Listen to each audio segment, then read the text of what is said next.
গত বছরে ডেঙ্গুর ভয়াবহতা কাটতে না কাটতে এবার হামের প্রাদুর্ভাবে আবারও শীর্ষে উঠে এসেছে বরগুনা জেলার নাম। স্বাস্থ্য অধিদপ্তর ইতিমধ্যেই জেলাটিকে হামের হটস্পট হিসেবে ঘোষণা করেছে। তবে মাঠ পর্যায়ের বাস্তবতা বলছে এটি কেবল নতুন রোগের বিস্তার নয়, বরং দীর্ঘদিনের জনস্বাস্থ্য ব্যবস্থার দুর্বলতার বহিঃপ্রকাশ। সোহাগ হাফিজের তথ্য ছবিতে বিস্তারিত জানাচ্ছেন ইশরাত জাহান।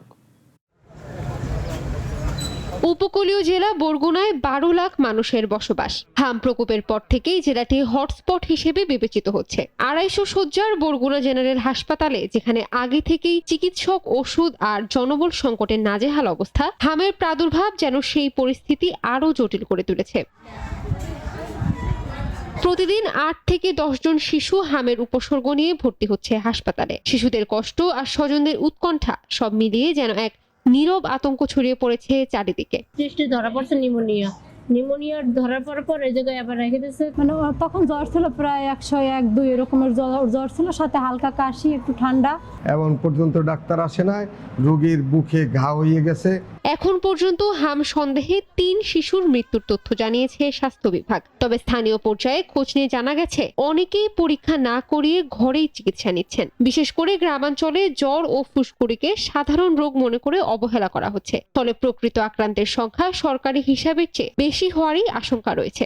1 তারিখ হইতে কোনে দেখি শরীরে এগুলো উঠছে, তারপরে 4 দিন হয়েছে হাম উঠছে, তারপর স্যারে কালকে ওষুধ লিখে দিয়েছে। চিকিৎসা তো নিচে সব বাইরে থেকে কেনা লাগছে, হাসপাতালে কোনো ওষুধ পাইনি কোনো কিছু। কারণ অনেক বাচ্চাকেও দেখছি যে ভর্তি আছে এখানে। হ্যাঁ, সেই জন্য আমরা মোটামুটি আতঙ্কই। রোগীদের বাড়তি চাপ সামাল দিতে অবিলম্বে হাসপাতালে আরও বিশেষজ্ঞ চিকিৎসক নিয়োগের দাবি ভুক্তভোগীদের। বর্তমানেও হাম নিউমোনিয়া এমন একটা অবস্থায় পৌঁছে যাচ্ছে যে মানুষের মধ্যে একটা আতঙ্ক ছড়িয়ে পড়ছে।